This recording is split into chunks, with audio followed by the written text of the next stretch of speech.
오늘은 사무엘상 26장 13절에서 25절까지 말씀인데요. 부끄러움을 당하는 자 되지 맙시다 라는 제목으로 같이 함께 말씀을 좀 나누겠습니다. 어제 말씀에 이어서 오늘 본문 말씀을 보면 다윗이 아브넬과 그리고 사울 왕을 책망하는 모습을 기록하고 있습니다.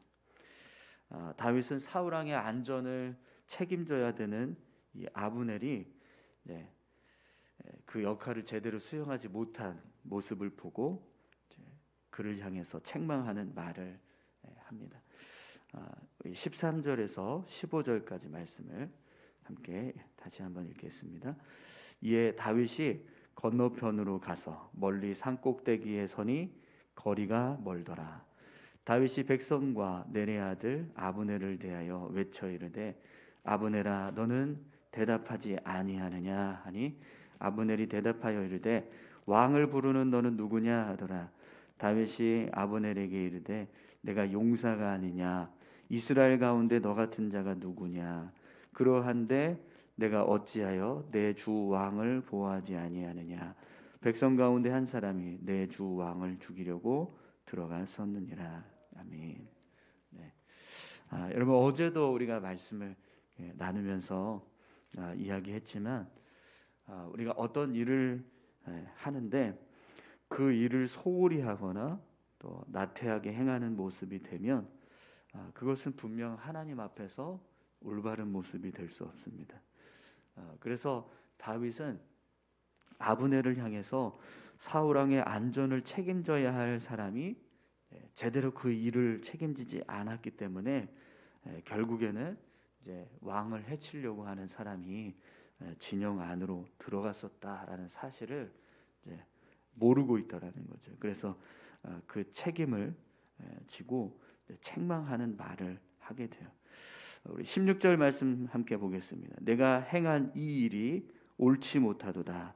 여호와께서 살아계심을 두고 맹세하노니 여호와의 기름 부음 받은 너희 주를 보호하지 아니하였으니 너희는 마땅히 죽을 자이니라. 이제 왕의 창과 왕의 머리 곁에 있던 물병이 어디 있나 보라 하니. 아멘. 다윗이요 아브넬에게 여호와의 기름 부음 받은 너희 주를 보호하지 아니하였으니 너희는 마땅히 죽을 자이니라. 이렇게 책망을 합니다. 여러분 다윗의 말을 듣는 아브넬이 어떤 마음이 들었을까요? 지금 저 멀리서 누군가 소리가 나서 보니까 자신들이 추격하던 다윗입니다. 그 다윗이 아브넬을 군대 장관인 아브넬을 향해서 부르는 거예요. 그러면서 왕을 안전하게 지켜야 될 사람이 그렇게 누워서 잠만 자고 있으면 어떻게 하냐고. 오늘 왕을 죽이려고 한 사람이 진영 안으로 들어갔었던 것을 너희가 알고 있냐 이렇게 이야기하는 겁니다. 그러면서 여호와의 기름 부음 받은 자를 너희가 제대로 보호하지 않았기 때문에 너희야말로 하나님 앞에서 죽을 자다 이렇게 이야기를 합니다. 그럼 여러분 이 말을 들었을 때 아브넬의 마음이 어땠을까요? 굉장히 자존심도 상하고 또 부끄럽고 민망한 마음이 들었을 겁니다. 군대 장관으로서 왕의 안전을 소홀히 하는 어떤 그 책임을 제대로 감당하지 못한 것만으로도 사실은 부끄러운 일인데 그걸 지금 누가 지적을 하고 책망하는 말을 하고 있죠? 자신들이 추격해서 죽이려고 했던 다윗이 그걸 알고 그들을 지적하고 있는 거예요. 그랬을 때 여러분 이 아브넬 군대 장관은요 굉장히 부끄러웠을 겁니다. 또 지금 이 상황에서 아브넬 혼자만 있는 게 아니라 누가 있죠?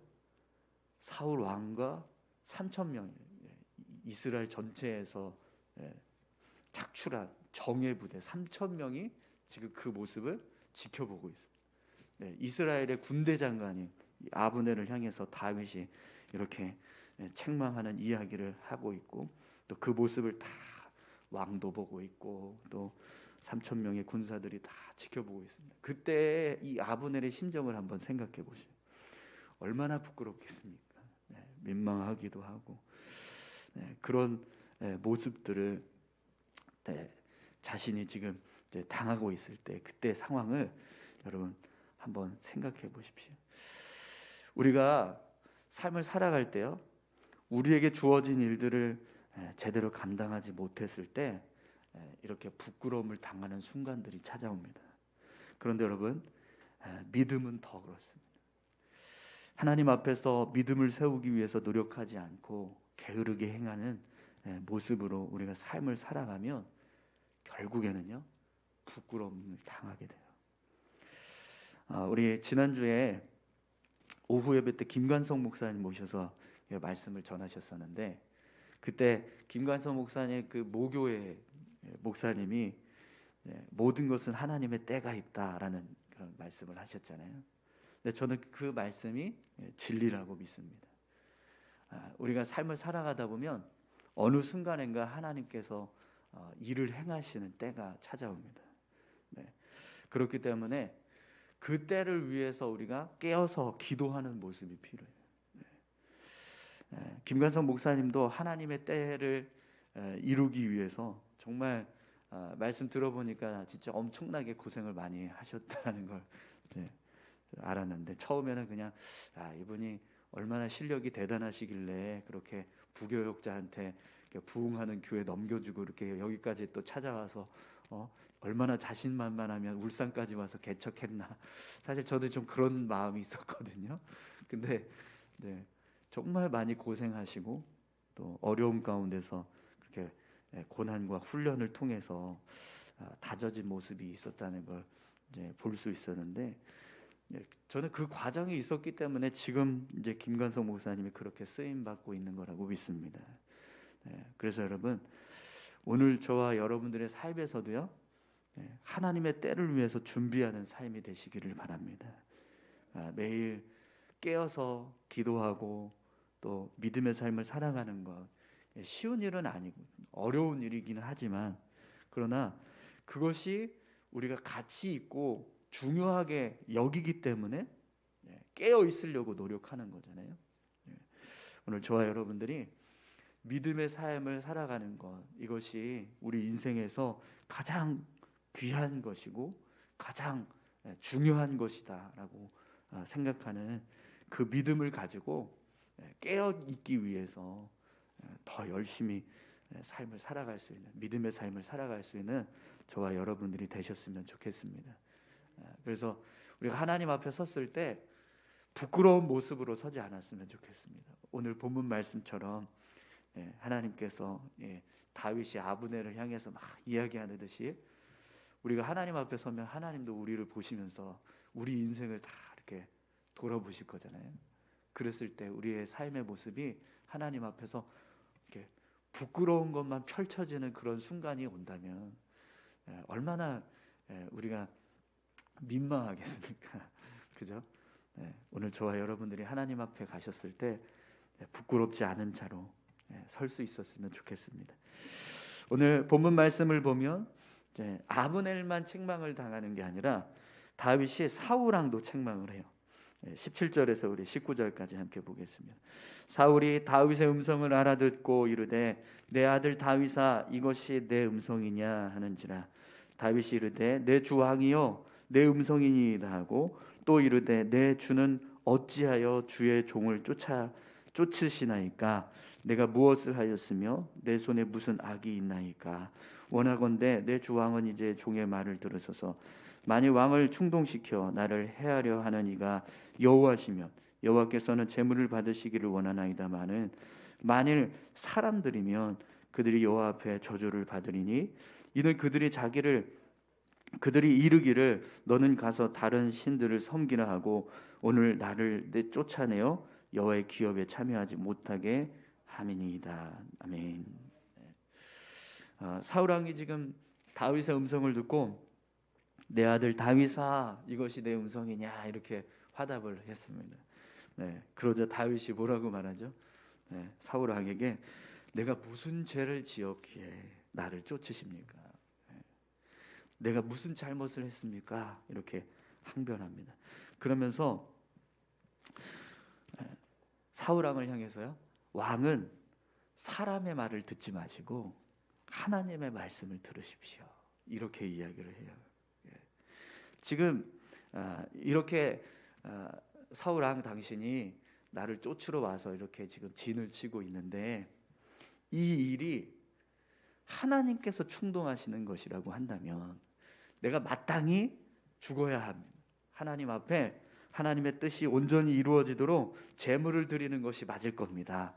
그러나 이것이 만약에 사람들이라고 한다면 그들은 지금 하나님 앞에서 저주를 받아야 할 사람들입니다. 그들이 이르는 말들은 하나님의 뜻과 반대가 됩니다. 그들은 지금 왕을 통해서 하나님 앞에서 범죄하게 하는 일을 하는 겁니다. 그러니까 그들의 말을 듣지 마시고 하나님의 말씀을 들으십시오. 이렇게 지금 이야기를 하는 거예요. 여러분, 이 말을 들었을 때 사울 왕의 마음이 어땠을까요? 사실 지금 사울 왕이 누구의 말을 듣고 다윗을 쫓기 시작했죠? 오늘 우리 본문의 26장 1절을 보면 10사람들이 찾아왔다라고 되어 있잖아요. 사울 왕이 지금 사람들의 말을 듣고 다윗을 추격하기 시작한 거거든요. 하나님의 말씀이 아니라 사람의 말을 듣는 왕의 모습. 이스라엘의 왕이 하나님이 세우신 왕인데도 불구하고 하나님의 말씀을 듣지 않고 사람의 말만 듣고 행동하는 거예요. 그럼 여러분, 그 모습을 한번 생각해 보십시오. 그 모습을 지금 다윗이 지적을 하고 책망을 하고 있습니다. 한 나라의 왕이 그저 아첨하는 사람들의 말만 듣고 하나님 앞에서 부끄러운 일을 하고 있고, 또 그것을 지적받고 있는 이 순간 사울 왕의 모습이 여러분 얼마나 부끄럽습니까? 얼마나 부끄럽고 창피한 모습인가요? 그래서 여러분, 다윗이 사울 왕에게 이제 나를 죽이지 말고 살려달라 이렇게 요청을 해요. 그러자 사울 왕이 다윗에게 뭐라고 대답하는지 한번 보십시오. 20절 21절 말씀 보겠습니다. 그런즉 청하건대 여호와 앞에서 먼 이곳에서 이제 나의 피가 땅에 흐르지 말게 하소서. 이는 산에서 메추라기를 사냥하는 자와 같이 이스라엘 왕이 한 벼룩을 수색하러 나왔음이니이다.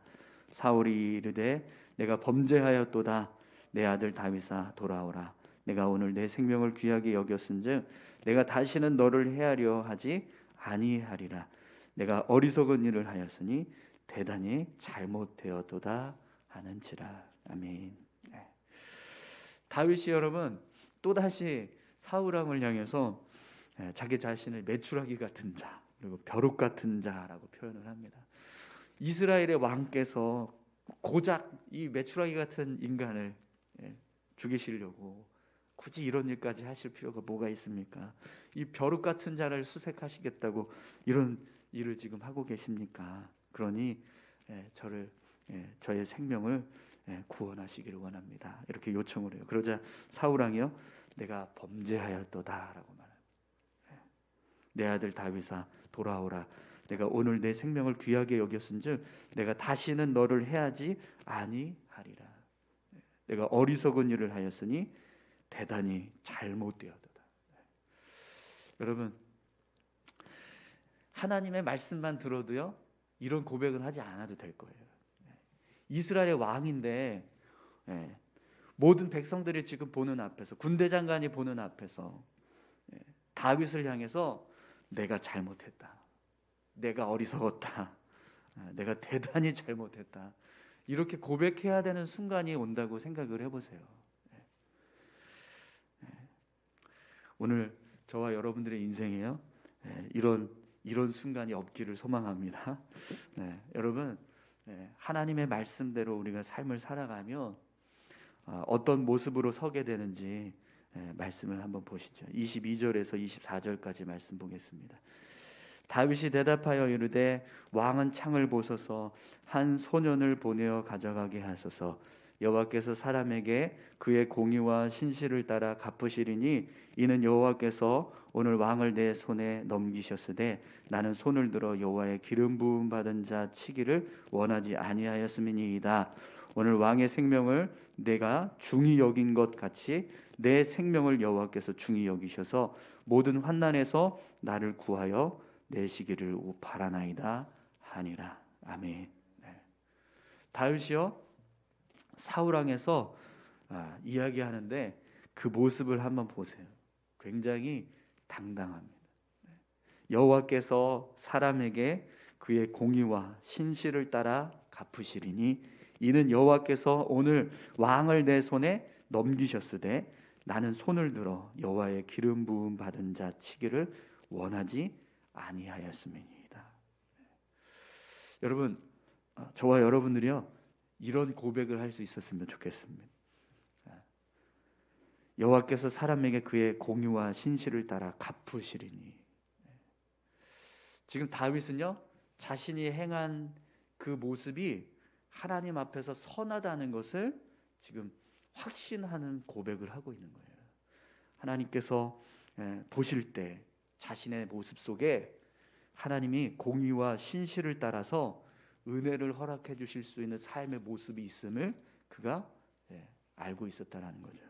그런데 이 모습은요 그냥 헛된 허황된 꿈을 가지고 이야기하는 게 아니라 정말 다윗이 그렇게 삶을 살았다는 겁니다.